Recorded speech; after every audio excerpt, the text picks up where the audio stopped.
Peace, everybody. Welcome to Capital of Combat. The name says it all. I'm Hakeem Branch. Rob Jarrell. And today we're going to recap this past weekend's fight action, which was a pretty loaded weekend. We're only going to talk about the main events because, well, we're going to touch on some of the undercards because some of the undercard fighters really showed out. Some of them outshined the main event fighters. But Friday night we had Lara-Rodriguez versus Walters-Marriaga. Saturday night we had Deontay Wilder and Walter-Molina, and then on HBO we had Nicholas Walters and Miguel Mariaga. I don't know why I keep saying Manuel. But those are the three fights. But on the undercards to the Showtime and HBO, on the Saturday night cards, we had Jose Pedraza.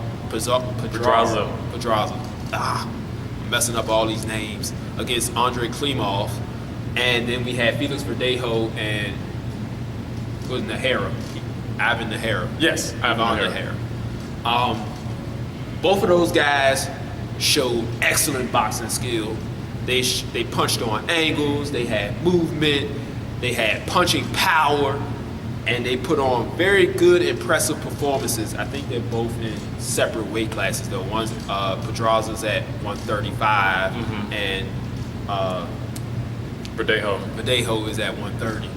But both guys should be players in their divisions very soon.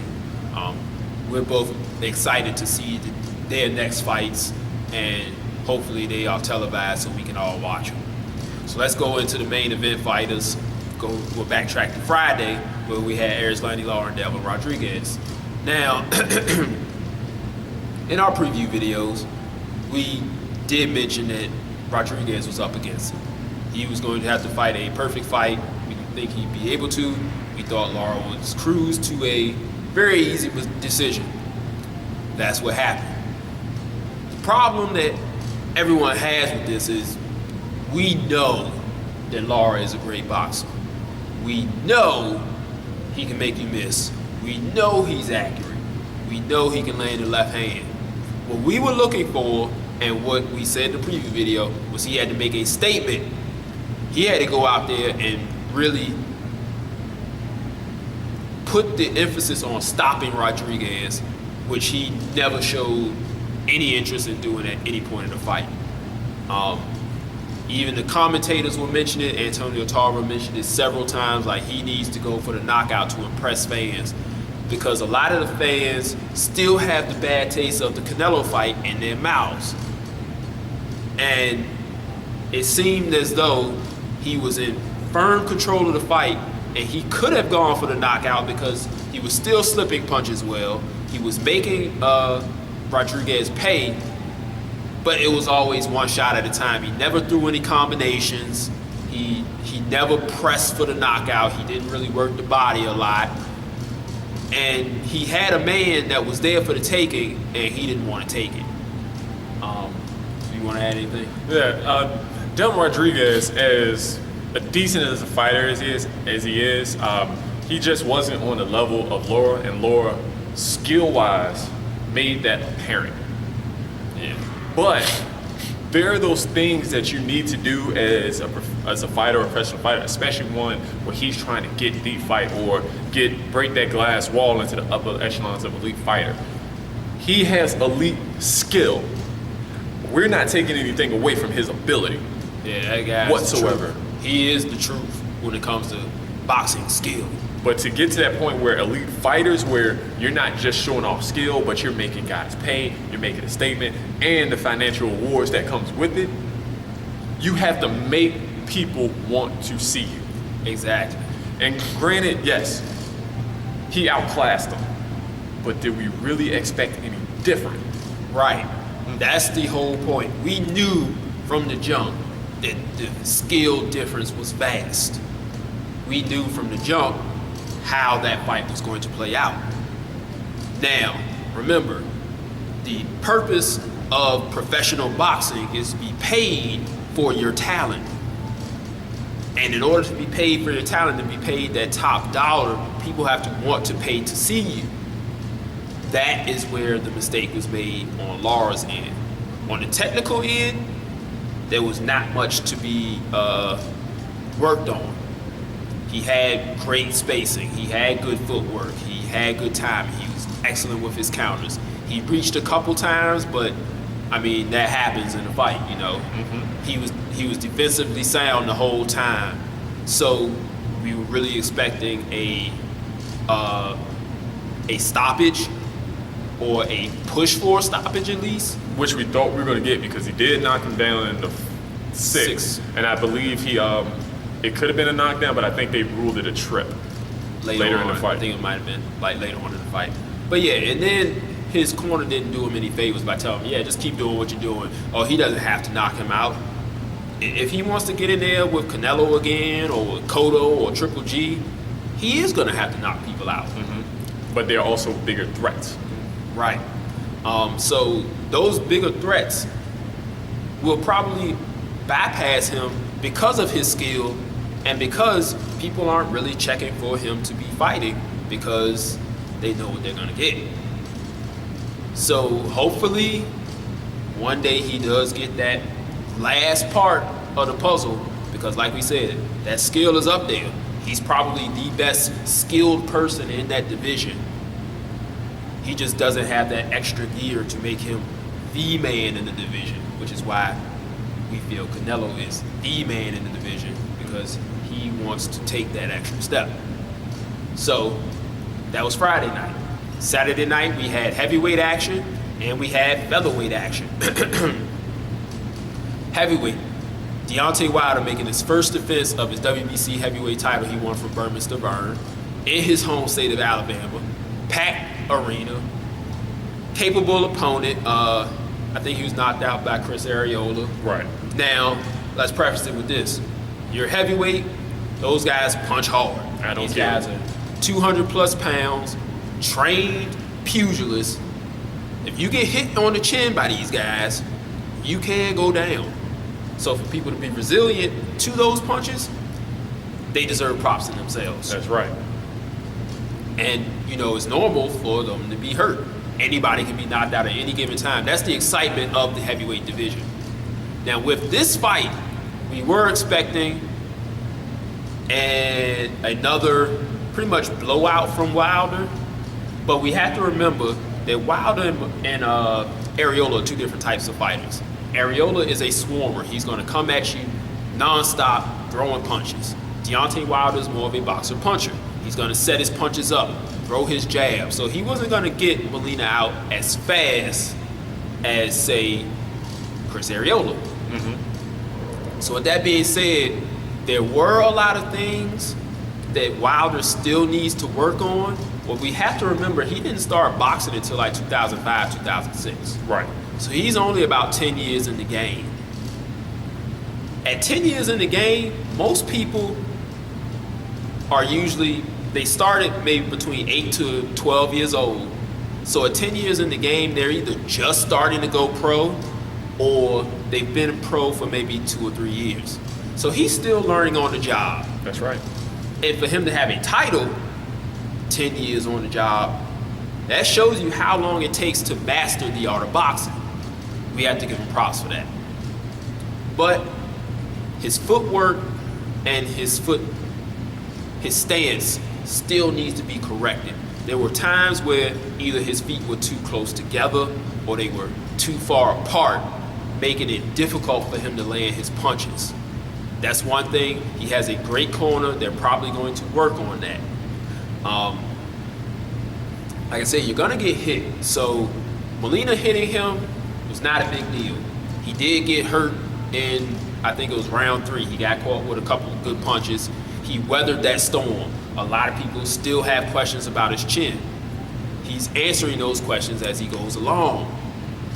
What do you want to add?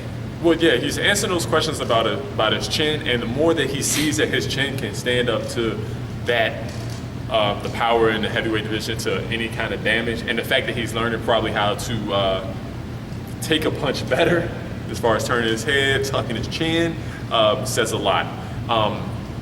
It also shows that he needs to work on, 1, infighting, and 2, not just his footwork, but his movement, because it was too many times where he was comfortable putting his hand out, putting his glove out, and backing straight up.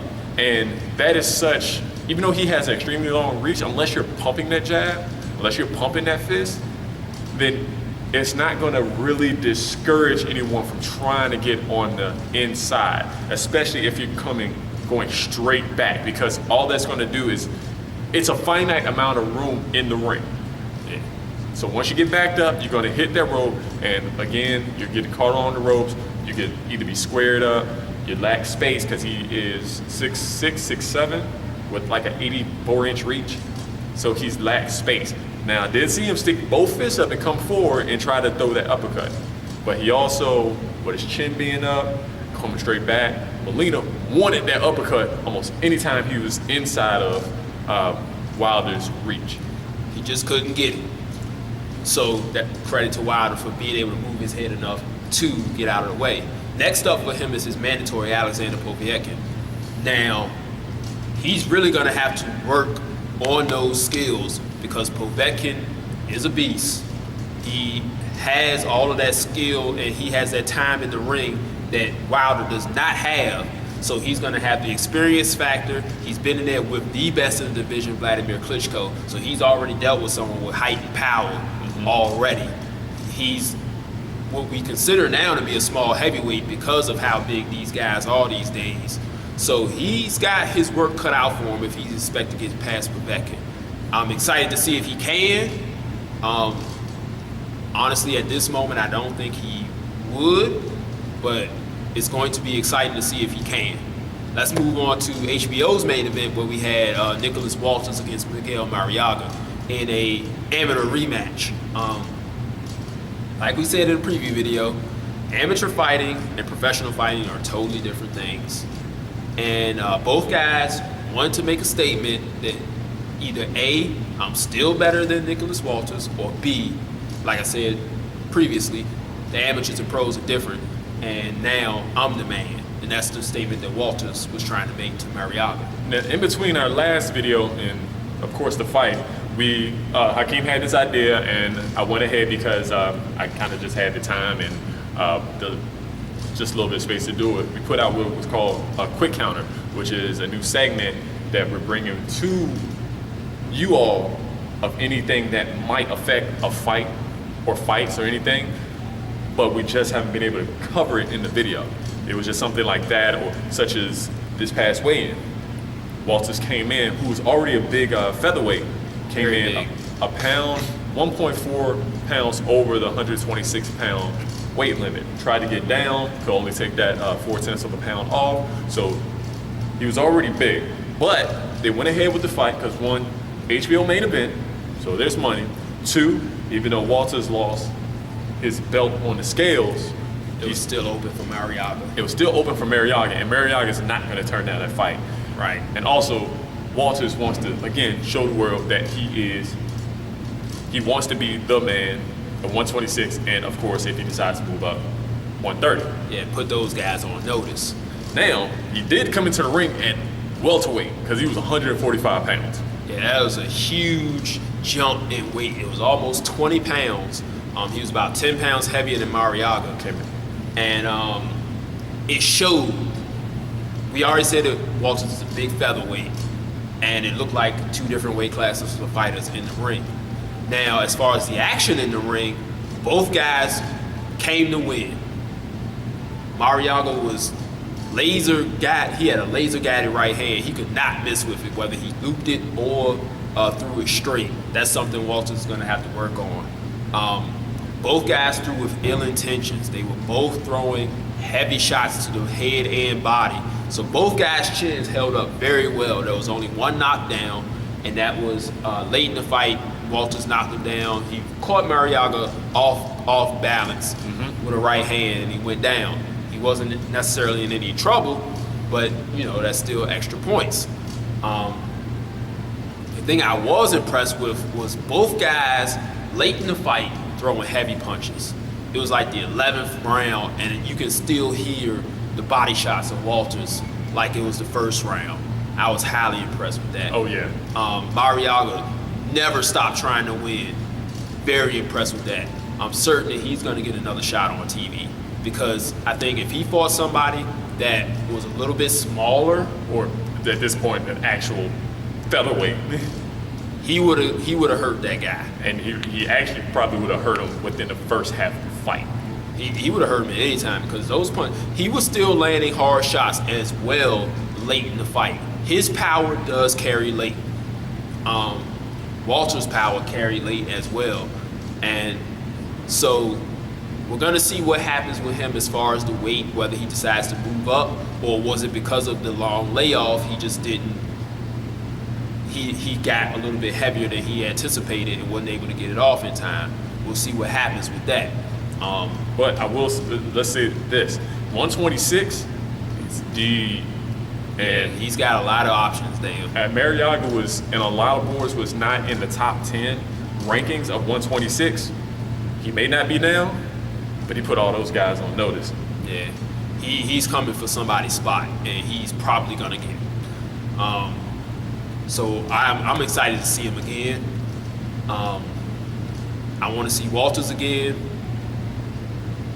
with anybody, but they really want to put the fight with him and Lomachenko together, which could still happen. They could still fight for, which is the now vacant, was it WBO or WBA?